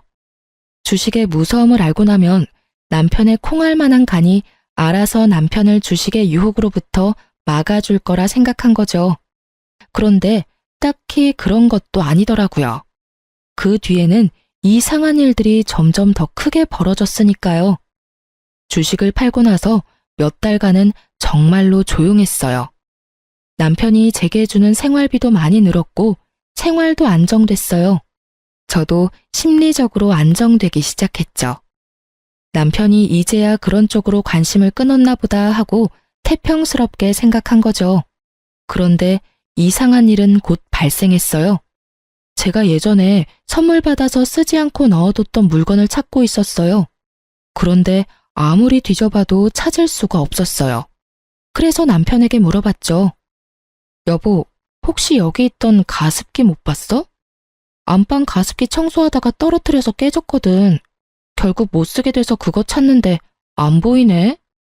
찾던 가습기는 친정오빠가 출산할 때 선물해준 물건이었어요. 남편은 모르겠다고 하더군요. 그래서 이상하다 싶었어요. 제가 뭔가 정리하다가 잘못 버려버렸나 싶은 생각이 들 정도였죠. 그러면서도 그럴 리가 없는데 하고 생각하던 제게 또 그런 일이 일어나 버렸어요. 여보, 베란다에 넣어둔 밥솥이 안 보이는데 혹시 어디 갔는지 알아? 그 밥솥은 제가 산 밥솥이었어요. 쓰고 있는 물건이 꽤나 쓸만해서 계속 쓰다가 망가지면 그걸로 사용할 생각이었는데 그 새 제품이 깜쪽같이 사라진 거예요. 남편한테 물어보니 남편은 또 모른다고 하니 정말 귀신이 곡할 노릇이었죠. 그래서 저는 혹시나 싶은 마음에 중고 사이트를 들어갔어요. 제가 찾던 밥솥과 가습기 이름을 검색했더니 중고 물건을 올려놓은 사람들이 몇 보이더군요. 그런데 최근 물건 중에 제 물건과 똑같은 물건이 있더라고요. 그리고 그걸 올린 사람이 똑같은 사람이라는 걸 알고서는 그대로 놀라버렸어요. 바로 그 아이디가 남편의 아이디였거든요. 게다가 더 화가 난 건 산지 얼마 안 된 물건도 미개봉 물건도 모두 가격을 반이나 후려쳐서 팔았다는 거였어요. 그 돈이 다 제 주머니에서 나오는데 집에서 남편에게 이야기해봐야겠다 싶어서 그날 빠르게 집으로 갔는데 이번에는 공기청정기가 사라졌더라고요. 얼마 전에 제가 구입한 최신 제품이었거든요. 여보, 여기 있던 공기청정기 어디 갔어? 아, 그거 팔았어. 어차피 별로 효과도 없잖아. 정말 천연덕스럽게 말하는 남편을 보면서 저는 온몸에 소름이 돋는 기분이었어요. 그걸 자기가 왜 팔아? 내가 내 돈 주고 산 거야. 팔아도 내가 팔아야지. 그거 꼴랑 얼마 한다고? 돈 없어서 팔았어. 됐어? 당신이 매달 가져가는 돈 때문에 그렇잖아. 내가 가져가는 돈이 얼마나 된다고 이래? 돈이 없냐고? 나 다시 일 시작하고 생활비 주는 것도 반으로 줄었잖아. 당신 월급은 다 어디다 쓰는 거야? 혹시 아직도 주식해? 저는 혹시나 하는 마음에 남편 폰을 빼앗아 확인부터 했어요. 그런데 주식에는 잔고가 0원이더군요. 가지고 있는 종목도 없고요. 그래서 더 이상했어요. 주식도 도박도 안 하는데 돈이 없다니 이상하잖아요. 당신 밖에 살림 차렸어? 제 말에 남편이 어이없다는 듯이 한숨을 내쉬더군요. 무슨 헛소리야. 그냥 돈이 좀 필요했었어. 내가 돈 어디다 쓰는 것까지 당신한테 말해야 해? 내가 산 물건 팔아치우는데 그걸 내가 몰라야 될 이유도 없지? 말해봐. 그 돈 다 어디다 써? 아니면 당신 혹시 잘렸어? 아니야, 아니라고. 에휴, 너하고 무슨 말을 하냐. 됐다 됐어. 말해보라고. 당신 가습기랑 밥솥도 당신이 갖다 팔았지? 그래, 내가 했다. 됐냐? 돈도 얼마 안 되는 거 팔았다고 생색은. 나중에 갚아주면 될 거 아냐. 그렇게 말하면서 남편이 기분 나쁘다는 티를 팍팍 내면서 밖으로 나가버리더라고요. 그리고 그때 친정엄마에게 전화가 왔어요. 너 잘 지내고 있니? 응, 엄마 무슨 일로 전화했어? 바쁜 일 아니면 내가 다시 전화할게. 아, 바쁜 건 아닌데 네가 꼭 알아야 될 일이라서 전화했는데. 무슨 일인데? 이서방이 좀 이상하지 않니? 얼마 전에 뜬금없이 우리 집에 찾아와서 돈 좀 있냐고 묻더라고. 무슨 일로 그러냐고 했더니 투자를 해주겠다고 하던데. 아무래도 너 첫 번째 결혼해서 그런 일로 이혼했으니까 좀 걱정돼서. 뭐? 투자? 그제야 남편이 뭘 하려는 건지 알게 됐어요. 도박도 아니고 주식도 아닌 투자. 당시 유행 중이던 코인이었죠. 설마 돈 빌려줬어? 돈을 왜 빌려줘? 나 돈 없다고 했지. 그런데 이 서방 괜찮긴 한 거니? 모르겠어. 일단 알겠으니까 끊어봐. 혹시라도 아빠나 오빠한테도 잘 말해도 절대로 돈 주지 말라고. 저는 열이 받을 대로 받았어요. 제가 왜 첫 번째 결혼에 이혼했는지 다 아는 남편이 저뿐만이 아니라 제 친정까지 끌어들이려고 했다는 생각에 엄청난 배신감을 느꼈거든요. 저는 남편에게 문자를 보내서 당장 집으로 돌아오라고 했어요. 돌아온 남편은 못마땅한 모습이었고 저는 가까스로 분노를 참으며 대화를 시작했어요. 당신, 우리 엄마한테 돈 있으면 투자해주겠다고 했다면서? 그래, 어차피 당신한테 이야기하면 말 시작도 못하고 끊어냈을 거잖아. 그러니까 장모님한테 먼저 말 꺼냈지. 당신 정신 나갔어? 내가 왜 저번 남편이랑 이혼했는지 몰라서 그래? 도박 중독이었다며. 그거랑 나랑 무슨 상관인데? 내가 언제 도박장 들락날락거렸어? 그 사람은 돈 갖다가 불법적인 일에 퍼부은 거고 나는 주식이랑 코인이라는 합법적인 일에 쓰고 있잖아. 코인이랑 주식이 불법이냐? 내가 말했지. 아무것도 모르면 당신이 가지고 있는 소액부터 시작하라고. 그런데 우리 엄마한테 돈을 빌리려고 했잖아. 거기서부터가 문제인 거라고. 그리고 도박이랑 주식 코인이 다르긴 왜 달라? 똑같아. 소액으로 허용 가능한 범위 내에서 하는 건 다 합법이지. 그런데 당신이 감당 못할 금액으로 다 퍼붓고 집안 세간살이까지 팔아가며 하는 건 중독이야. 도대체 코인은 누가 가르쳐 준 거야? 코인도 그 미친놈이 하라고 하든? 그래? 그래, 그 친구가 알려줬다. 왜? 그래서 뭐가 문젠데? 당신한테 손 벌린 적 없잖아. 내가 내 돈 쓰는데 도대체 왜 이렇게 참견질이야? 아, 진짜 열받아서. 그리고 도움 하나도 안 되는 당신보다 훨씬 도움되는 친구가 그 친구거든? 내 친구 욕하지 마. 잘하는 짓이다. 친구 이야기는 그렇게 새겨 들으면서 집안에 있는 돈은 있는 돈 없는 돈 다 끌어다 탕진하면서 와이프 말은 귓등으로도 안 듣지? 정신 좀 차려.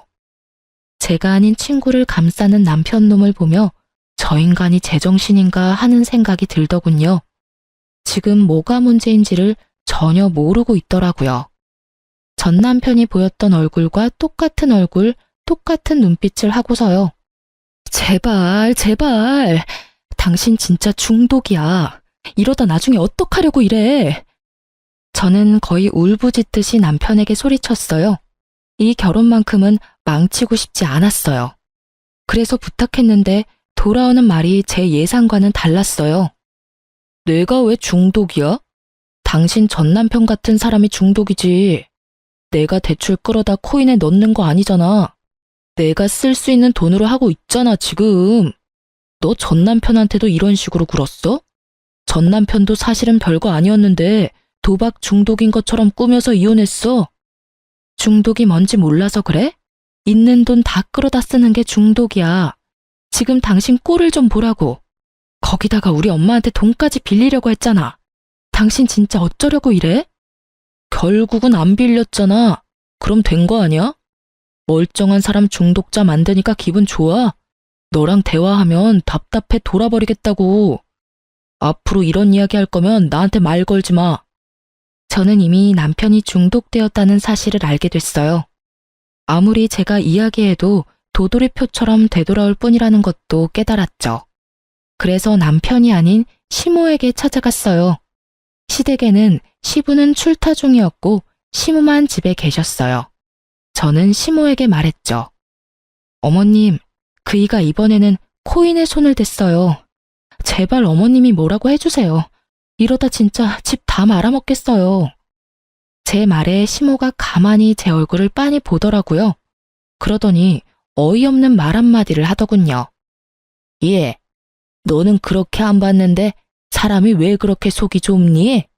네 남편이 어련히 알아서 하지 않을까. 아내가 돼서 남편 마음도 헤아리지 못하고 하는 일마다 막아서야 될 일이니? 너도 그렇게 말하지만 말고 남편 하는 일에 귀를 좀 기울여 봐라. 걔도 다 가족을 위해서 그러는 건데. 어머님, 가족을 위한 일이라도 잘못된 방법이에요. 게다가 지금 집에 있는 세간살이도 다 팔아서 코인 할 돈까지 모으고 있다고요. 이게 정상이에요? 어머님이 따끔하게 혼내주셔야죠.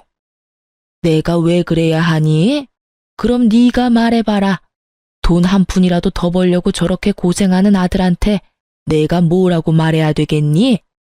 시모의 그 모습에 저는 안 되겠다는 생각이 들었어요. 부모가 저 모양이면 남편은 돌아올 가능성이 거의 없었죠. 시부라도 있다면 모를까. 그렇지만 지금 당장 시부는 없었죠. 어머님이 안 해주실 거면 아버님께 부탁할게요. 넌 그렇게 말을 못 알아듣니?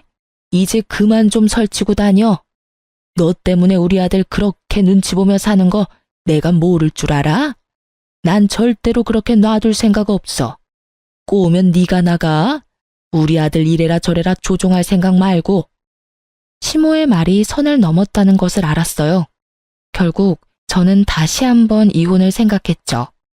하지만 솔직하게 말하자면 저는 2번의 이혼으로 제가 받을 사람들의 눈총이 너무도 큰 걱정이었어요. 남편을 바꿀 수 있다는 생각은 전혀 없었어요. 왜냐고요? 전 남편 일에서 깨달았거든요. 사람 고쳐 쓰는 거 아니라고. 중독은 절대로 못 고친다는 거요. 아시죠? 도박하는 놈은 손모가지 날아가도 한다는 거. 그 말 그대로예요. 중독이 되면 눈에 뵈는 게 없어지거든요. 저와 함께 살며 제가 산 물건들까지 내다 팔 정도면 이미 눈에 아무것도 보이지 않게 된 거죠. 그리고 이때쯤 되면 손절이 답이고요. 저는 집으로 돌아와 남편에게 단호하게 말했어요. 나 당신하고 이혼할 거야. 나는 할 만큼 했고 참을 만큼 참았어. 당신이 가진 코인이 얼마나 잘 될지 나는 상관 안 해. 그게 얼마나 뻥튀기 되든지 간에 나는 그 돈 필요 없으니까. 지금 당신이 나한테 이혼하자고 한 거야? 그래, 내가 하자고 한 거야. 나 더 이상은 못 참으니까. 딴 건 바라지도 않아. 재산 분할 같은 건 다 필요 없어. 다만 이 집, 공동명의고 집값도 내가 반 부담했으니 집값 반은 나한테 줘. 처분을 해도 되고. 당신 지금 뭐 잘못 알고 있는 거 아니야? 당신이 먼저 아무 잘못 없는 나한테 이혼하자고 한 거야. 내가 바람을 피웠어. 당신을 때리기를 했어. 나한테는 아무런 유책 사유가 없잖아. 잘못한 게 없는데 왜 내가 당신한테 위자료를 지급해? 당신이야말로 위자료 나한테 지급해야 할걸? 그 말을 하는 남편놈은 이 상황에서 웃고 있더군요. 자기 생각으로는 자기가 잘못한 게 없으니 위자료도 자기가 받을 거라는 착각을 하고 있더군요. 그 착각을 바로잡아줄 생각도 하지 않았어요. 이미 돈에 눈이 돌아갔더라고요. 그 돈을 코인에 집어넣을 생각으로 가득 찬 남편놈을 보니 씁쓸하기도 하고 착잡하기도 하고 짜증이 나기도 했어요. 이번에도 망쳤다는 생각부터 저놈은 뭘 믿고 저렇게 당당한가 싶은 생각까지 들었죠. 맘대로 생각해. 나는 내 권리 주장할 거고 이혼 소송도 필요하면 할 거야. 당신 얼굴 더는 보기 싫으니까 나는 친정에 있을게. 저는 그렇게 말하고 집에서 나왔어요. 그리고 그날 이후로 남편놈은 열심히 돈을 빌리러 다니더군요. 카드부터 시작해서 제가 하지 말라고 했던 자동차 담보대출까지 받았더라고요. 애 물건 놔두고 온 게 있어서 2주 만에 집에 갔더니 수북하게 쌓여있는 고지서부터 시작해서 텅 빈 집안이 보이더군요. 이미 팔 수 있는 건 다 팔아먹었더라고요. 가격이 나가는 건 전부 다요. 그걸 보면서 어찌나 기가 차던지 이혼하자 말한 게 정말 제 삶을 살렸다는 생각이 들었어요. 저는 집만 챙겨서 밖으로 나왔고 전화 한 통을 받았어요. 남편 사촌 형님이었어요. 네, 안녕하세요. 어쩐 일로 전화까지. 아니, 내가 좀 급해서 그런데 저번에 빌려준 돈 돌려주면 안 될까요? 갑자기 돈을 돌려달라니 당황했죠. 네? 무슨 돈을 말하는 건지. 왜? 그때 남편 통해서 빌려간 돈 있잖아요. 투자해준다고 들고 간 돈 지금 좀 필요하거든요. 죄송하지만 제 계좌로 보내셨나요? 그건 아닌데 남편 앞으로 보냈는데요. 저는 받은 바 없고 투자를 한 적도 없어요. 그런 말을 했다면 제 남편이 가지고 있겠죠. 저한테 전화하셔도 그 돈은 못 돌려받으니 남편에게 말씀하세요. 그치만 돈은 와이프에게 있다고 하던데요. 제 금융기록 보여드릴게요. 전 받은 적 없어요. 그리고 저는 전 남편이 도박 중독으로 이혼해서 주식, 코인, 도박 이런 거 일절 안 하거든요. 만약 투자를 해주겠다고 했다면 제가 아니라 남편이겠죠. 뭐 때문에 제 이름을 빌렸는지는 모르겠지만 좋은 의도는 아니었던 것 같으니 남편에게 꼭 돈 받아내셨으면 좋겠네요. 그렇게 전화를 끊고 나니 정말 참던 화가 폭발하는 기분이었어요. 이 인간이 제 이름을 팔아서 돈까지 빌렸다는 사실이 진짜 참을 수 없었어요. 도박 중독자의 행동으로 피해를 본 저에게 이번에는 코인 중독자가 피해를 주려 한다는 사실이 진짜 웃음이 나올 정도로 어이가 없고 열불나는 일이었어요. 결국 이혼 소송 결과 저는 위자료를 받게 됐어요. 남편 놈은 제게 위자료와 집값의 반을 지불해야 했고요. 당연한 수순이었어요. 감당 안 될 만큼의 빚을 코인과 주식에 투자하는 남편을 법원에서 그냥 두고 볼 일 없잖아요. 그런데 막상 남편은 가진 돈이 아예 전무했어요. 제게 위자료를 받을 거라고 생각한 남편 놈이 대출을 미친 듯이 당겨서 받았더라고요. 이 와중에 집이 그나마 멀쩡했던 건 공동 명의였기 때문이었어요. 이름이 두 사람 걸려 있으니 대출 진행이 안 되었더라고요. 찾아보면 공동 명의라도 대출되는 곳이 있다고 하던데 그건 몰랐던 것 같더라고요. 하긴 그렇게 하더라도 한 사람 지분만큼만 대출이 가능했겠지만요. 왜 우리 이혼이 당신 잘못이 아니라 내 잘못이야? 이건 뭔가 잘못됐어. 잘못됐다고. 잘못된 거 하나도 없어. 이게 법원의 결정이야. 그러니까 지금이라도 코인 다 팔고 털고 나와. 그 돈만 있어도 당신 사는 데는 불편함 없을 테니까. 저는 정확하게 남편이 얼마를 코인에 넣었는지 몰랐어요. 그리고 코인의 손익이 어떻게 되는지도 몰랐죠. 다만 한 가지는 정확하게 알 수 있었어요. 언제 빼더라도 빨리 뺄수록 덜 손해본다는 걸요. 왜냐면 코인이 잘 되면 돈을 저렇게 빌릴 리가 없어요. 잘 되면 잘 된 걸로 불려서 또 하면 되니까요.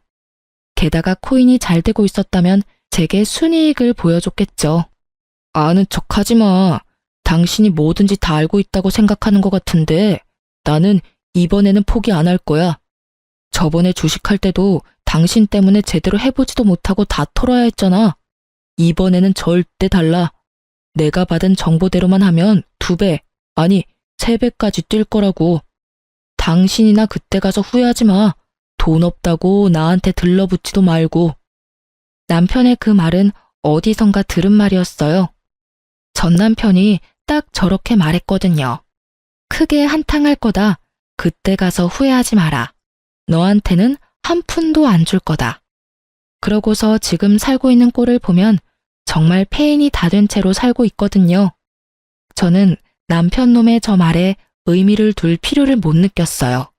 게다가 이 이혼을 빌미로 돈을 더 끌어다 쓰는 그 지독함에 제가 질려버린 거예요. 이미 건널 수 없는 강을 건넜구나 싶었어요. 저와 애라도 살아야 했으니 저 남자를 강제로 떼어냈어요. 산 사람은 살아야 하지 않겠어요? 그럴 일 없고 난 그렇게 번 돈도 필요 없어. 일하는 걸 그런 식으로 다 털어먹고 싶다는데 내가 말릴 이유도 없지. 그리고 이혼하게 되면 더 이상 그럴 필요도 없고 대신 우리 애한테 연락하지 마. 코인 중독자가 애 아빠라고 가르쳐주고 싶지 않으니까. 그리고 당신이 잘 되든 못 되든 앞으로 나한테 연락하지 마. 나는 당신을 이해할 수도 없고 이해하고 싶지도 않은 사람이거든. 그러니까 다시는 마주치지 말자. 저는 모든 게 그냥 무의미하다는 생각이 들었어요. 화를 내고 싶은 마음도 그저 싹 사라졌죠. 지금이라도 이 사람을 설득하면 가정을 지킬 수 있을지도 모를 거라는 꿈 같은 희망 회로를 돌릴 수 있는 상황이 아니었죠. 이 인간 설득이 될 단계가 아니었으니까요. 그렇게 저는 남편과의 대화를 끝냈어요. 이미 판결은 제게 위자료와 재산 분할하라는 내용이었지만 남편이 그걸 들어줄지는 모를 일이었어요. 다만 그 집만 팔면 어떻게든 돈은 마련할 수 있을 테고 남편도 영 돈이 없으면 코인을 팔지 않을까 하는 생각도 했거든요. 그런데 2달 정도 지났나요?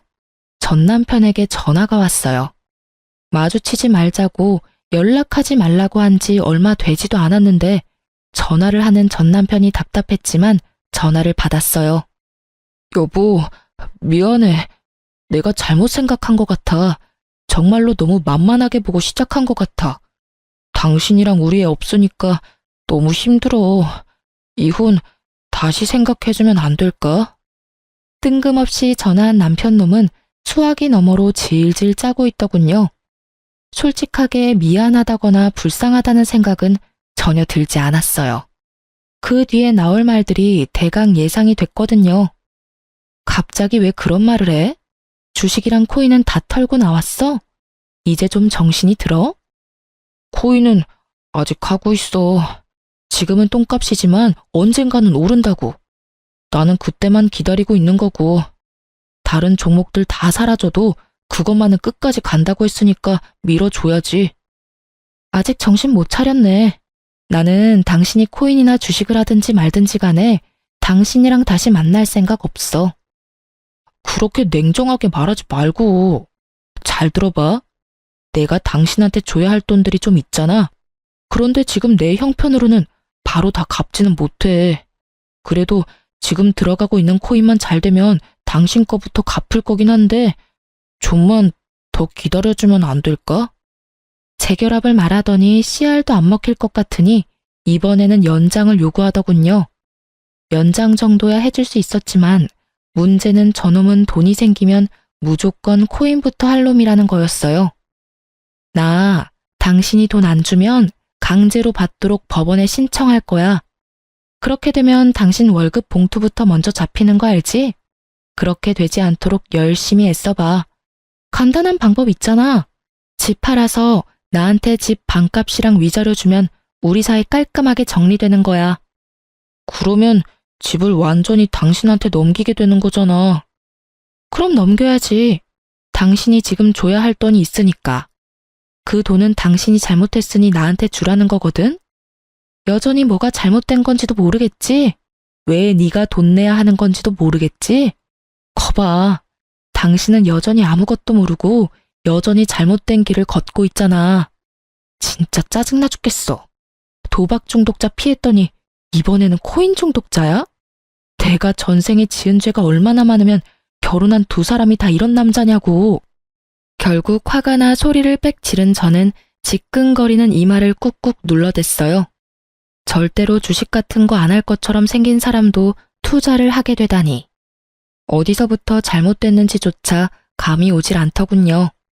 그리고 제 화가 꽤나 잘 통했는지 남편 놈은 더 이상 연락을 하지 않더군요. 다행이라고 생각했어요. 어줍잖게 아는 척하면서 돈 빌려달라고 할까봐 걱정했거든요. 그런 뻔뻔한 사람은 아니라서 다행이었죠. 그런데 그 뒤로 시부에게 연락이 온 적이 있었어요. 시부는 그나마 남편의 코인 중독을 걱정하던 분이셨는데 제게 전화 와서 그러더라고요. 며느라가 내가 아들놈 잡아다가 절대로 허튼 짓 못하게 단단히 일러둘 건데 다시 집에 돌아올 생각은 없어? 아버님 생각은 고맙지만 안 될 것 같아요.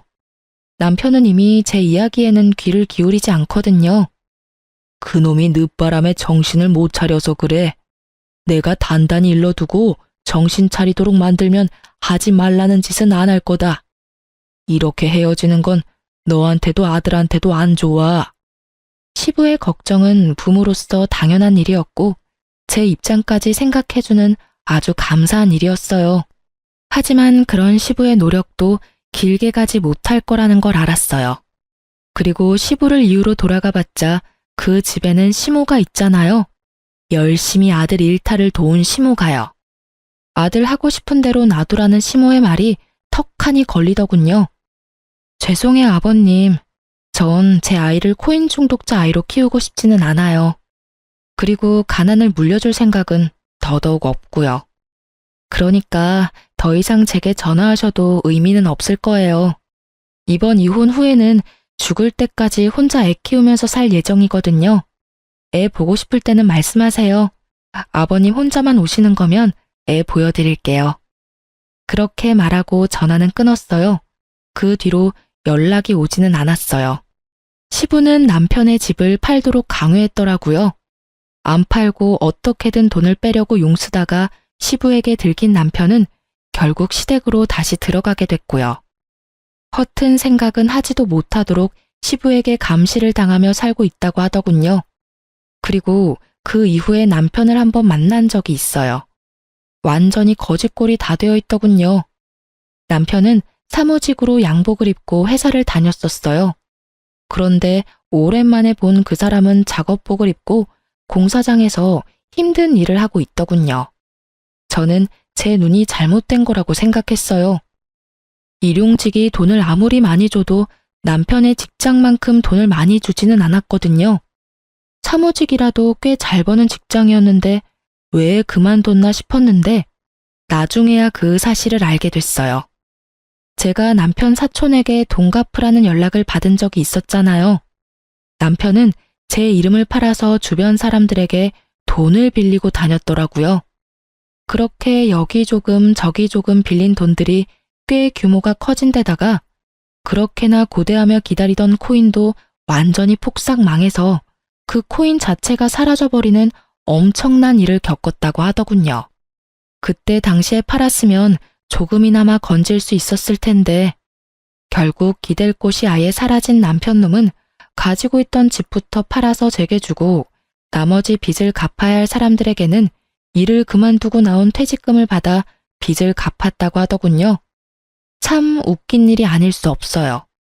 처음부터 제 말을 들었더라면 이렇게 고생할 일도 없고 멀리 돌아갈 일도 없었을 텐데 결국 그렇게 직장 그만두고 다른 직장 들어가려 해도 나이는 많고 그렇다 할 경력은 없는 상태라 같은 직군에서는 취직할 곳이 없었던 모양이에요.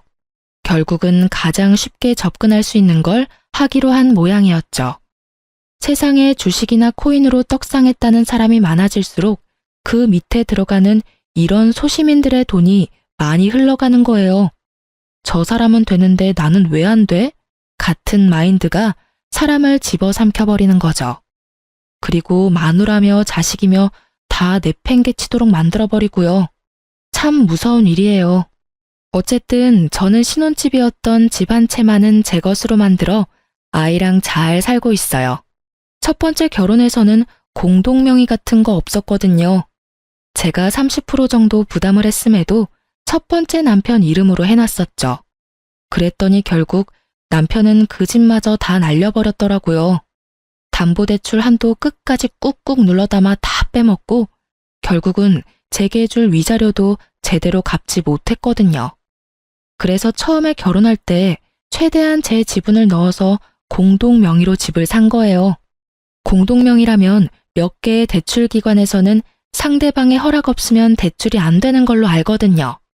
아니면 대출 한도가 확 줄여준다든지 그렇더라고요. 이 집 하나만이라도 살리기 위해 제가 얼마나 노력했는지. 집을 살 때 내 지분이 조금이라도 들어가면 무조건 공동명의로 하는 게 현명한 선택일 거예요. 한번 크게 당해본 경험자가 하는 말이니까요. 주식, 코인 중독자 남편과 재산 없이 이혼하게 된 것도 열받는 판국에 집마저 날려먹을 수는 없잖아요. 집만 있으면, 아니 최소한의 미천이라도 있으면 어떻게든 사라지게 되어 있거든요. 사실 두 번째 이혼을 하고서는 많이 힘들었어요. 초혼도 아닌 재혼을 해서 또 이혼한 거였으니까요. 사람들이 제 탓이 클 거라 예상하며 물어뜯었죠. 그게 너무 스트레스였어요. 그렇지만 지금 주변 사람들도 제 결혼에 대해 대충 알고 있고 저를 이해해 주고 있어요. 그리고 지금 이 글을 읽어주시는 분들에게도 감사의 말을 전합니다.